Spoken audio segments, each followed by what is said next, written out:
प्रसार भारती अभिलेखागार की प्रस्तुति सदाबहार सुनहरे दौर का अनमोल खजाना।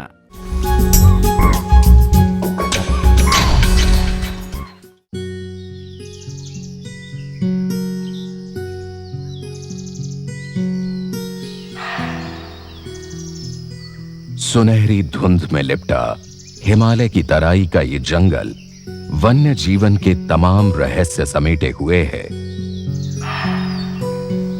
जानवरों के लिए जन्नत।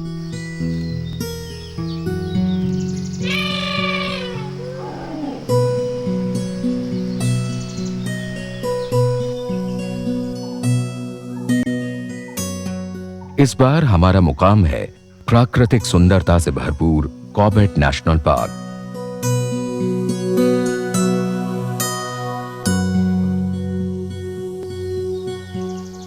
तराई के इसी इलाके से आदमखोरों का आतंक खत्म करने वाले जिम कॉर्बेट के नाम पर बना ये पार्क भारत का पहला राष्ट्रीय अभयारण्य है।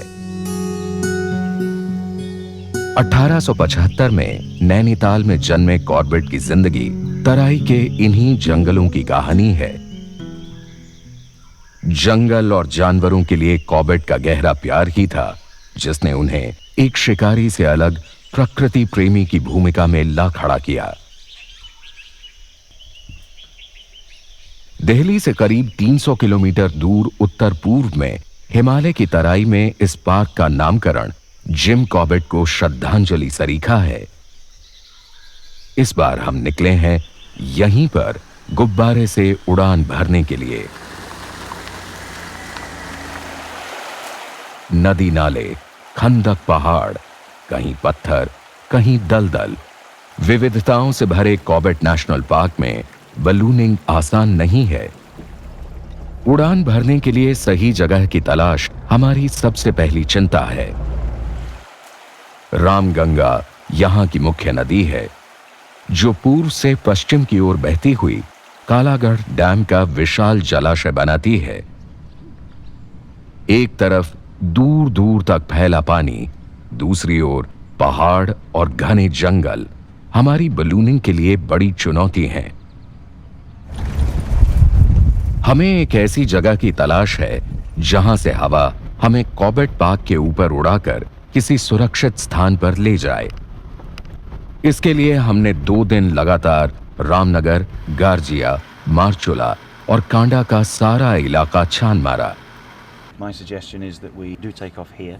एक आध जगह ठीक थी पर वहां हवा का रुख उल्टा, यानी हमारे बलून को हिमालय की चोटियों की ओर धकेलने वाला। नहीं, मौसम तो ठीक लग रहा कुछ। हमारी एक बड़ी कठिनाई ये है कि मौसम विभाग से इस इलाके की ठीक जानकारी नहीं मिल पा रही। लेकिन इस अभियान में उत्तराखंड वन विभाग का हमें भरपूर सहयोग मिल रहा है। नहीं, हम यहाँ पर हैं। ये रास्ता हाउस है ना, सरपदूली कहाँ पर? रास्ता हाउस है, ये हम इस पर हैं, इस मोड़ पर हैं। सरपदूली के करीब रामगंगा का किनारा उड़ान भरने के लिए सुझाया गया। 20 मीटर लंबे बलून को फैलाने के लिए ये खुला मैदान ठीक रहेगा। पहाड़ों में मौसम कब कैसा रुख कर ले कहना मुश्किल है और इंतजार करने के बजाय हम कल यहीं से उड़ान भरेंगे।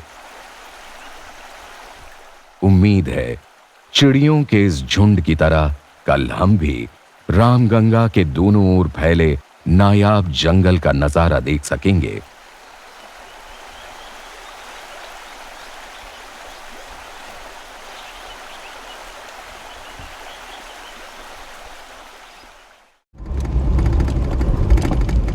आज चौथा दिन है। पौ फटते ही हम निकल पड़े रामनगर से।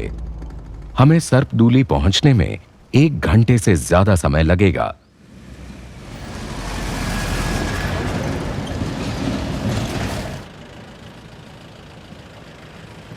तीन गाड़ियों का हमारा काफिला जगह पर वक्त से पहुंच गया है।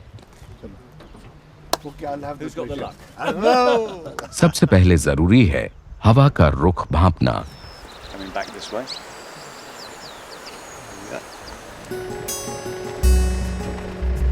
सब थी तैयारी शुरू।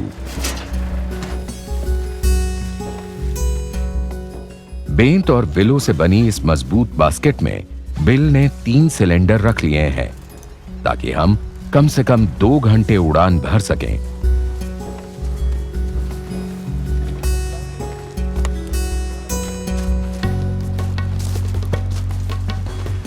बेहद मजबूत हल्के नायलॉन से बने इस आकार के बलून को फुलाने में इस हाई स्पीड फैन को भी 10-15 मिनट लगेंगे।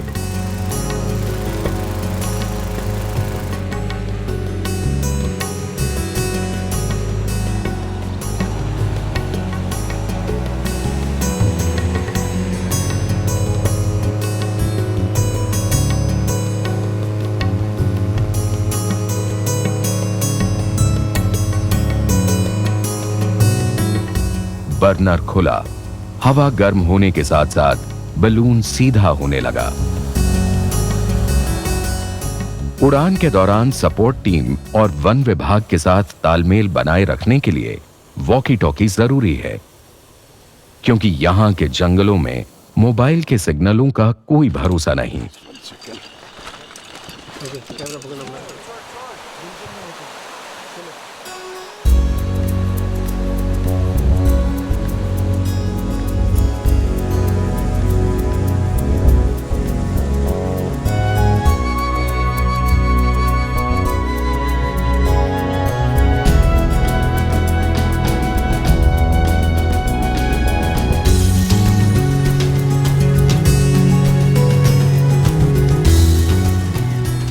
हवा हमें नदी के साथ साथ ढिकाला की तरफ ले जा रही है। दूर दूर तक फैले गोल चिकने गंगा के पत्थर, जहां तहां भाभर घास के झुरमुट, नदी किनारे खैर और शीशम का जंगल। ये विविधता ही कॉर्बेट नेशनल पार्क की खूबसूरती है। अंग्रेजी हुकूमत के दौरान तराई और भाभर का यही इलाका शेर के शिकार के लिए मशहूर था। बदलते हालात को देखते हुए कुछ शिकारियों और लगनशील प्रकृति प्रेमियों के प्रयासों से 1936 में यहां के 257 वर्ग किलोमीटर क्षेत्र को हैली नेशनल पार्क का दर्जा दिया गया, जो आज का कॉर्बेट नेशनल पार्क है। मगर बलूनिंग का रोमांच ये है कि इसमें सब कुछ आपके हाथ में नहीं होता। बदली हुई हवा हमें जंगल के दक्षिणी हिस्से की तरफ ले जा रही है। जाने क्या दिखाना चाहती है? अरे वाह, जंगल के राजा के साक्षात दर्शन। शायद ये भी शिकार की टोह में बैठा है। शहरी कोलाहल और प्रदूषण से अछूती रामगंगा कॉर्बेट पार्क की जीवन रेखा है। अरे वो देखो, घड़ियाल। इस दुर्लभ जीव के लिए दुनिया में ऐसी गिनी चुनी जगह ही बची हैं। ताजे पानी की मछलियां, मगर, ऊदबिलाव, कई किस्म के कछुए और मछलीखोर पक्षियों के लिए यह स्वर्ग सरीखी है।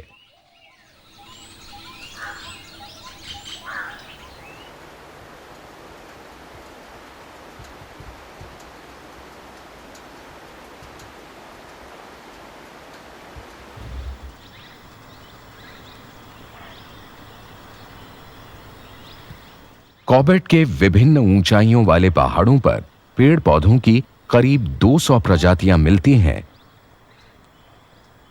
35 मीटर ऊंचे साल के चमकदार वृक्षों से बना घना जंगल कॉर्बेट की खूबसूरती में 4 चांद लगाता है।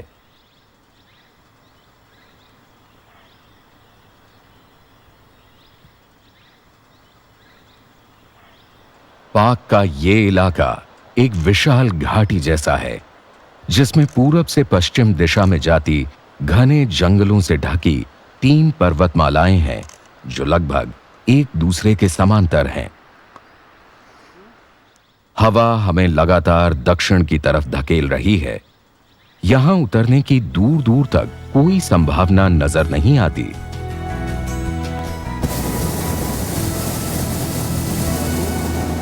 हमने और ऊंचे जाने का फैसला किया।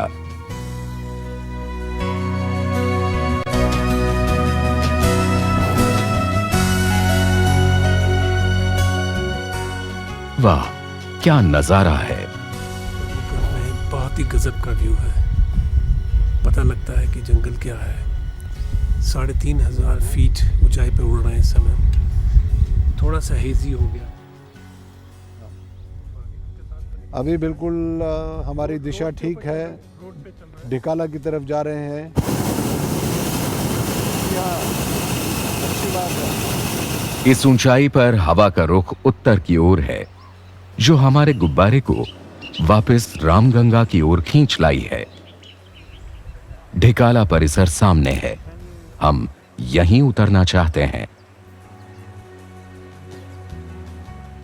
ऊपर और नीचे दो विपरीत धाराओं में बहती हवा से जूझते हुए हमारे कैप्टन ढिकाला के खुले चौड़ में उतरने की भरपूर कोशिश में लगे हैं।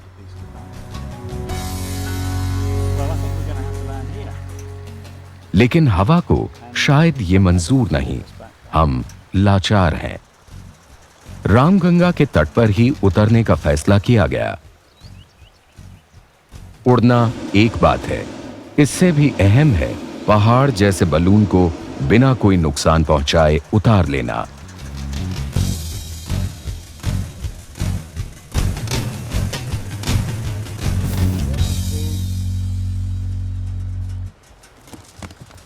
आज हम यहां इस मामले में तो खुशकिस्मत रहे।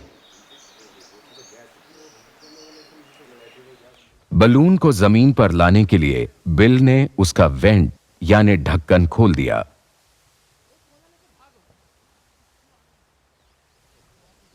गर्म हवा बाहर और बलून नीचे। पर असल समस्या तो अब है भारी साजो सामान को ऊपर गेस्ट हाउस तक पहुंचाना। नदी का 500 मीटर चौड़ा पाट, फिर 100 मीटर की खड़ी चढ़ाई। सपोर्ट टीम की ताकत का इम्तिहान।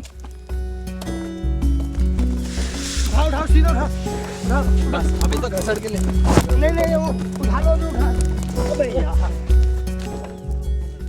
104 किलो वजनी बलून 6 आदमियों के लिए भी भारी। See, this is the camp elephant. On top of that you have tiger following. And it's a male tiger. Huge. बाघ के निशान कॉर्बेट पार्क के चप्पे चप्पे पर हैं।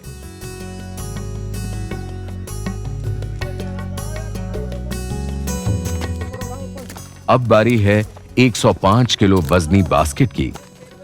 100 सीढ़ियों की खड़ी चढ़ाई दम निकालने वाली है।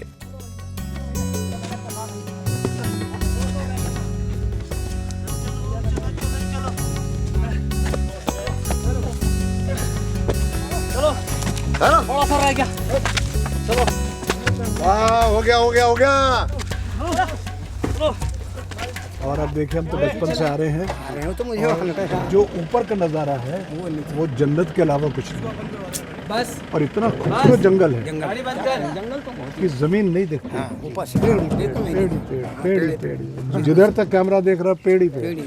चिड़िया कह रही मेरे लिए चमन यही है, पेड़। और जब चिड़िया वो बहेलिया फंसाने के लिए चिड़िया के लिए तब उसने लगाया था, तब वो चिड़िया कह रही है। जब हवा चला हिला तब वो चिड़िया दिखी, तब वो बहेलिया उसको फंसाया चिड़िया को। तब वो चिड़िया कह रही कि हवा के झोंकों में नहीं, हवा चला जैसे आपका हवा से चला वो बाड़ा, इसी तरीके से चिड़िया कह रही। तब उसका दिखाई पड़ी नहीं तो छिपी थी वो पत्ते में, छुपा हुआ पत्ते में आसियाना था, यानी पत्तों में छिपी हुई थी वो। फूल था ना फल था, पत्ता ना आसियाना था, चमन में रह लिया जब तक क्या बदाना। आप चाहे सोने के पिंजरे में अपने घर पे रखें, वो मजा नहीं जितना उसको पेड़ अच्छा है चिड़िया। तो हमने तो आज बिल्कुल आज चिड़िया बन गया माशाल्लाह, मजा ले लिया आज। हाँ, क्या कहने माशाल्लाह। आप तो बहुत मजा लेते रहते हैं लेकिन हम लोगों ने देखा, हमें बड़ी खुशी हुई कि ऐसी चीज। देखिए इधर वाला दिखता था तो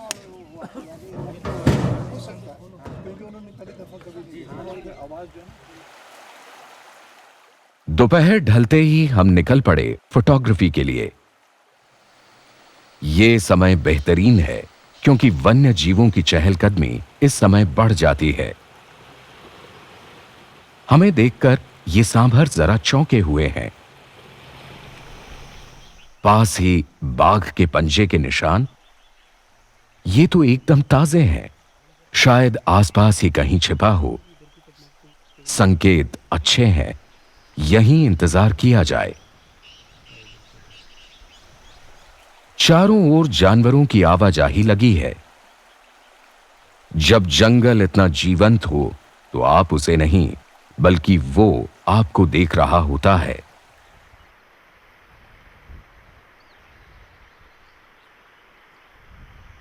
छिपने के लिए घना जंगल, भरपूर शिकार और पानी के सदाबहार सोते, कॉर्बेट में ये सब है।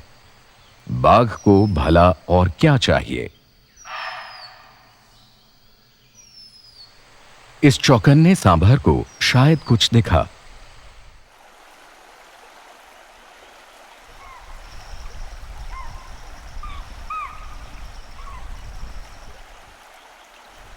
ये तो बड़ी बाघिन है।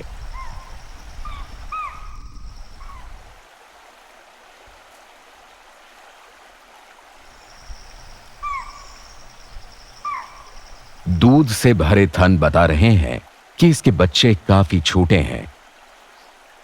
भूखी लगती है, शिकार की तलाश में है।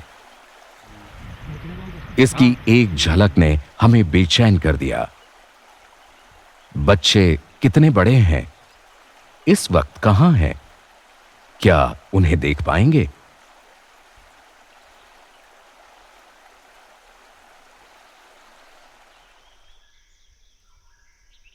हमने सुबह फिर इसी बाघिन की तलाश में निकलने का फैसला किया।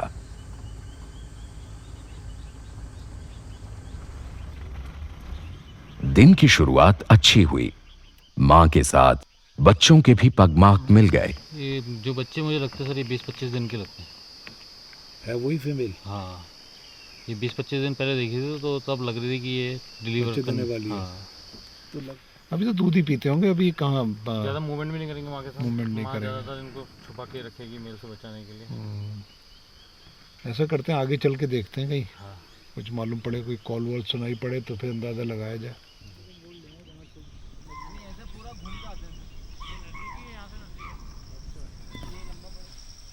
जो हमें नहीं दिख रहा वो ये देख रहे हैं।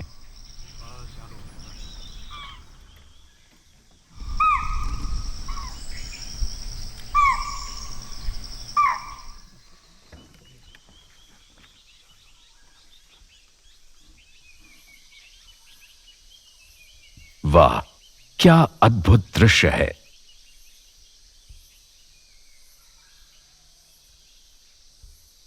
कॉर्बेट पार्क के लिए एक और अच्छी खबर। मां ने गुस्सा जताया।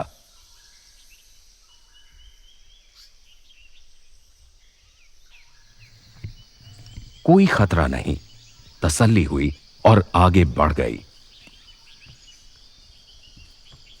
शायद इन शावकों ने इंसान पहली बार देखा है। ये नर बच्चा तो कुछ डरा हुआ है। बेफिक्री से उछलते इन मासूम शावकों को देखना एक बेमिसाल अनुभव है। हम बेहद भाग्यशाली हैं। कॉर्बेट के इतिहास में इतने छोटे बच्चे पहली बार फिल्माए गए हैं। तकरीबन 18 माह तक ये बच्चे मां की देखरेख में जंगल के तौर तरीके सीखेंगे।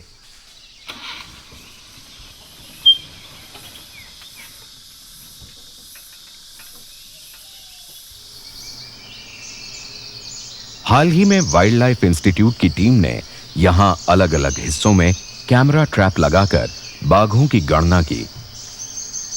इस पद्धति से हर शेर का फोटो लिया गया और मिलान के बाद नतीजा उत्साहवर्धक रहा। यहां करीब 165 बाघ होने के सबूत मिले हैं। यह शुभ संकेत है, पर इतने बड़े पार्क में इनके संरक्षण की एक बड़ी चुनौती भी।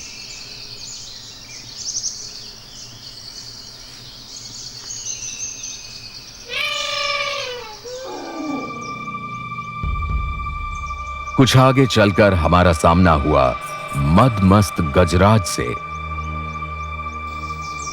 ये तो सीधा हमारी ओर ही बढ़ता चला आ रहा है। मस्ती में चूर ऐसे विशालकाय ताकतवर नर के सामने हमारी बिसात ही क्या है। मन में खौफ है कि न जाने क्या हो जाए।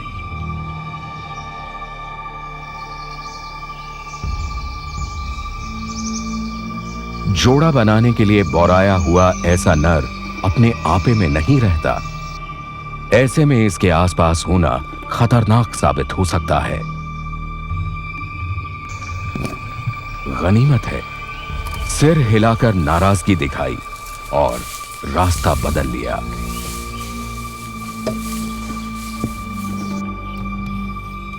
हमारे परिवार का कॉबेट से 50 साल पुराना रिश्ता है।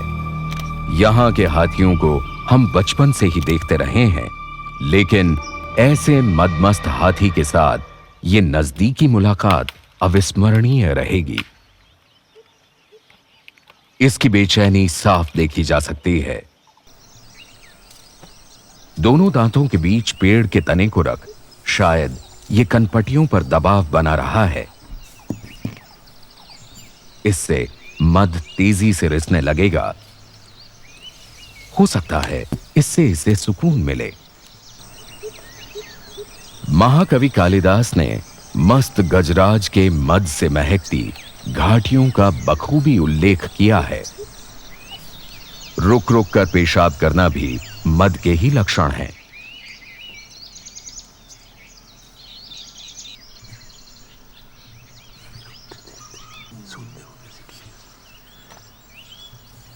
ये सूंड उठाकर किसी हथिनी की गंध ले रहा है ताकि जोड़ा बना सके। यहां तकरीबन 400 जंगली हाथी छोटे बड़े झुंडों में रहते हैं। इसके लिए मौके अच्छे हैं।